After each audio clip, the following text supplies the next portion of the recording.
Salmo dice, si tú amaras la palabra de Dios, no habría tropiezo que te hiciese caer.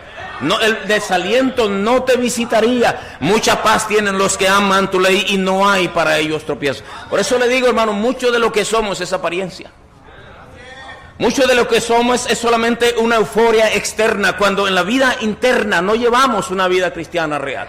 No pasamos tiempo en la palabra de Dios, no pasamos tiempo en comunión con el Señor, no procuramos la llenura del Espíritu Santo en nuestras vidas. Estamos llenos de envidias, de rencores, de resentimientos, de contiendas con esto y con aquello, de quejas, de lastimeros lloridos, como si Dios no existiese. Y el desaliento es algo con el que tenemos que estar lidiando todo el tiempo, ora unos, ora otros.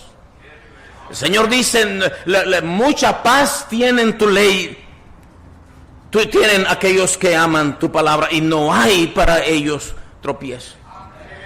En Isaías capítulo 57, Isaías capítulo 57 y versículos del 4 al 11.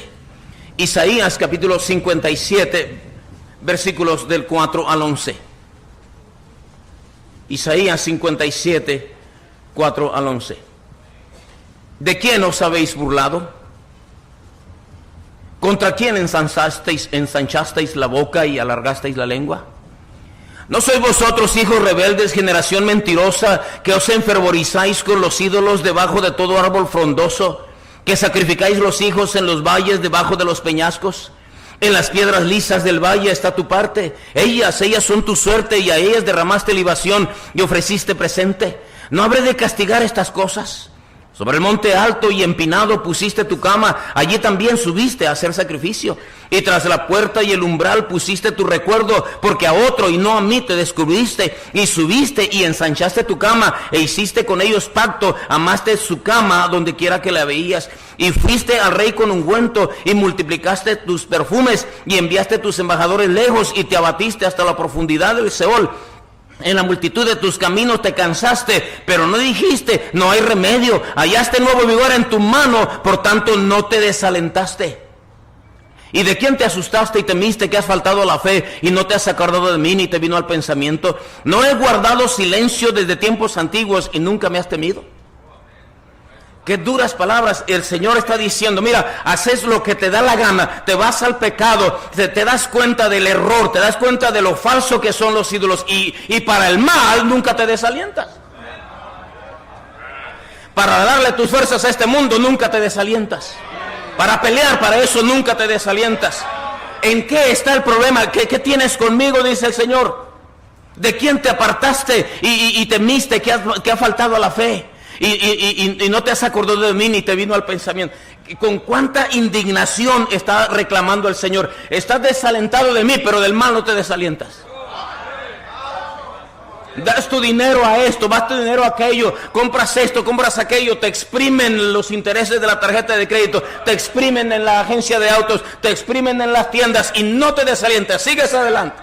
Estás dispuesto a darle todas tus fuerzas al mundo, todas tus fuerzas al pecado, todas tus fuerzas al desorden, y de eso no nos desalentamos. ¡Qué curioso!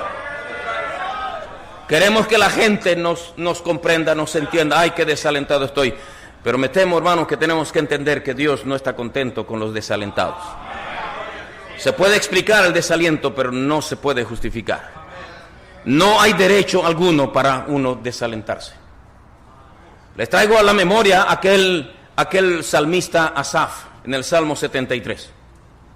Asaf era uno de los cantores, de los músicos en los tiempos de David, de Salomón. Él dijo, ciertamente bueno es para Dios para con Israel, para con los limpios de corazón. En cuanto a mí casi se deslizaron mis pies, por poco resbalaron mis pasos, porque tuve envidia de los arrogantes viendo la prosperidad de los impíos. Dando su testimonio que estaba más desalentado que todos nosotros. No tienen congoja de estar viendo a los impíos. Dice, ellos no tienen congoja por su muerte, pues su vigor está entero. No pasan trabajos como los otros mortales, ni son azotados como los demás hombres. Por tanto, la soberbia les corona, se cubren de vestido de violencia, los ojos se les saltan de gordura, logran con creces los antojos del corazón, se mofan y hablan con maldad de hacer violencia, hablan con altanería, ponen su boca contra el cielo y su lengua pasea la tierra. Por eso Dios hará volver a su pueblo aquí, y aguas en abundancia serán extraídas para ellos. Y dicen, ¿Cómo sabe Dios? Sí, hay da su testimonio, dice, yo estaba al punto de tirarlo todo, pero era como una bestia. No está diciendo toda la gente que estaba alrededor de mí, todos los que me decepcionaron eran unos injustos. Dice, el problema era yo.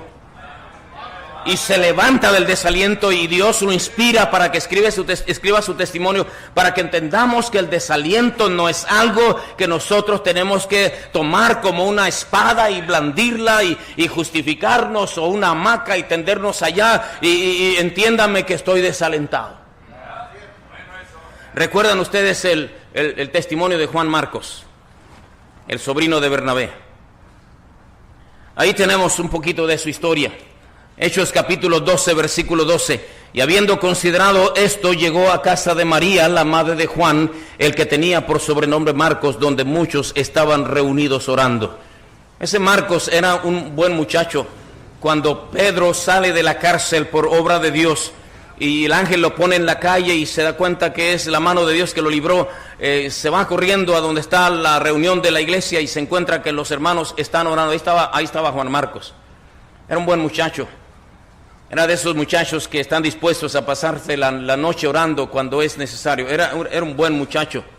En el capítulo 13, versículo 13, dice, habiendo zarpado, en el capítulo 12 y versículo 25, dice, y Bernabé y Saulo, cumplido su servicio, volvieron de Jerusalén, llevando también consigo a Juan, el que tenía por sobrenombre Marcos. Ahí Bernabé le dijo a Pablo, me gustaría llevarme a mi sobrino, es un buen muchacho.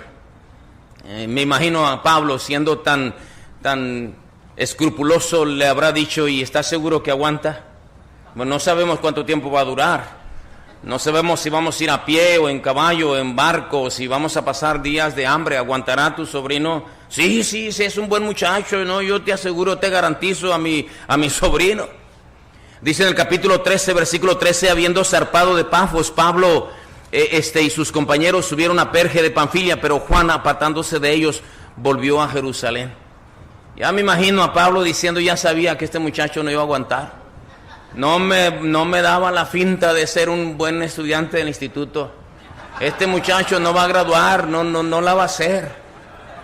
Y se desalienta, extrañó a mamá, extrañó la casa, extrañó la comida. Pensó que no iba a ser tan difícil. Quizá él pensó, pues va a haber momentos de diversión, de relajamiento, voy a conocer, pero no salieron las cosas como él quería.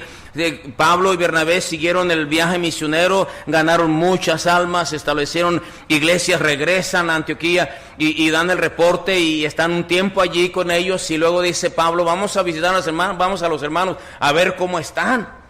Y dice Bernabé, sale, me voy a llevar a Juan Marcos. Y dice Pablo, no, yo no me junto con gente así. En el capítulo 15, versículo 37, dice la palabra de Dios, y Bernabé quería que llevasen consigo a Juan, el que tenía por sobrenombre Marcos. Pero a Pablo no le parecía bien llevar consigo al que se había apartado de ellos desde Panfilia y no había ido con ellos a la obra. Y hubo tal desacuerdo entre ellos que se separaron el uno del otro. Bernabé tomando a Marcos, navegó a Chipre, y Pablo, escogiendo a Silas, salió encomendado por los hermanos a la gracia del Señor. Fue tanto el daño del desaliento de Marcos que causó una división en la obra misionera. Pablo dijo, no, yo no me llevo a ese muchacho.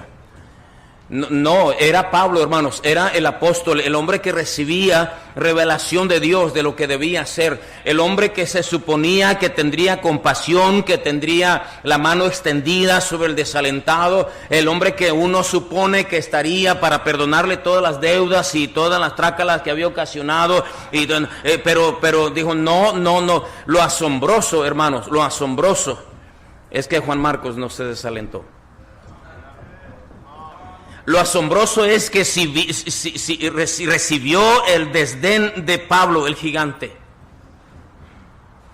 el Señor trató con Juan Marcos. Dios no trató con Pablo a causa del desaliento de Marcos, Dios trató con Juan Marcos primeramente. Y si seguimos la historia, hermanos, recordaremos cuando el apóstol Pablo le dice, allá, déjeme ver, en Colosenses capítulo 4, versículo 10. Colosenses capítulo 4, versículo 10 dice la escritura allí, Aristarco, mi compañero de prisiones, os saluda, y Marcos, el sobrino de Bernabé, acerca del cual habéis recibido mandamientos, si fuere a vosotros, recibidle. Es aquí cuando Juan Marcos se ve crecido como un gigante otra vez. Pablo le dice, Marcos, el sobrino de Bernabé, como diciendo el mismo chamaco, él es mi compañero, mi colaborador, mi compañero de prisiones. Les manda a saludar. Juan Marcos, hermanos, no se quedó tirado en el desaliento. En la carta de Pablo a Filemón, en el único capítulo que contiene, dice en el versículo 24, dice, Marcos, Aristarco, Demas y Lucas, mis colaboradores. En segunda a Timoteo capítulo 4 versículo 11 dice, solo Lucas está conmigo, toma a Marcos y tráele contigo porque me es útil para el ministerio. La vida de este Marcos, hermanos, nos enseña, nos ilustra lo que Pablo me desechó. Bernabé, mi tíito tan bueno que es y tan tierno, el hijo de consolación. Habían de acordarse que a él le pusieron, se llamaba José y le pusieron Bernabé porque él es de verdad. Y Pablo me desechó. Ha de ser de esos orgullosos que no lo quieran. No, Juan Marcos no se quedó tirado en el desaliento. El desaliento, hermanos, no es justificable. No tiene razón usted para estar llorando y bebiéndose las lágrimas de amargura, de reproche, de reclamo, que todos son iguales, que todos son hipócritas, que esto, que el otro. No hay una sola razón en la palabra de Dios que justifique el desaliento. Tenemos que levantar y ser productivos para Dios, llevar frutos para la gloria del Señor. Pase lo que pase, venga lo que venga, caiga quien caiga. Tenemos que salir adelante porque no podemos mecernos en el desaliento. Todos somos visitados por el desaliento. ¿Qué pastor pudiera decir? Yo nunca me desaliento. Desaliento es un arma muy poderosa de Satanás. Pero estoy aquí para recordarles que no hay razón para estar desalentados. ¿Por qué nos desalentamos del bien y nunca del mal? ¿A poco el mundo nos trató muy bien? ¿Nos fue bien en la vida de pecado? ¿Por qué no nos desalentamos de eso? Yo les pregunto a ustedes, amigos que nos visitan, ¿no estás harto del pecado? ¿No estás harto de esa vida que llevas? ¿No es cierto que el pecado hace sufrir, que el pecado hace llorar? ¿Por qué del mal no nos desalentamos? ¿Qué puede justificar nuestro desaliento? Escuchen lo que dice la Biblia en Salmo 42 y versículo 5. Dice la Escritura, ¿por qué te abates, oh alma mía, y te turbas dentro de mí? Espera en Dios, porque aún he de alabarle, salvación mía y Dios mío. ¿Por qué no tienes razón? No tienes ni la más mínima justificación. ¿Por qué te abates, oh alma mía, y te turbas dentro de mí? Espera en Dios, porque aún he de alabarle. Hermanos, Dios es bueno. Dios es bueno. Nunca nos trata mal. Todo el tiempo nos tiene paciencia. Nos espera. ¿Qué puedo decir contra Dios? Si todo lo bueno que tengo ha venido de Él. Dios es bueno. ¿Por qué te desalientas? Dios es fiel, dice el apóstol Pablo. Nosotros somos infieles, pero Él permanece fiel. ¿Qué puede justificar nuestro desaliento si Dios es bueno, si Dios es fiel, si Dios es misericordioso? ¿Qué puede justificar tu desaliento? Escuchen Miqueas capítulo 6 versículo 3. Pueblo mío, ¿qué te he hecho yo o en qué te he molestado? Responde contra mí. ¿Qué te he hecho yo? Miqueas 6:3. El Señor le habla a un pueblo que pues se fue con los ídolos, se fue en pos de las costumbres de las naciones paganas cuando el Señor le dijo que no lo hicieran. Están sufriendo las consecuencias de su pecado y están tirados en el suelo, y el Señor va con ellos y les dice: ¿yo qué te hice? ¿Por qué te quejas contra mí? ¿Qué te he hecho yo o en qué te he molestado? Tú que dices que no vale la pena seguir al Señor, Tú que dices que los hermanos son un montón de hipócritas. Tú que dices que el Señor nunca te ha contestado tus oraciones. Un hermano vino a mí y me dice, pastor, estoy bien, no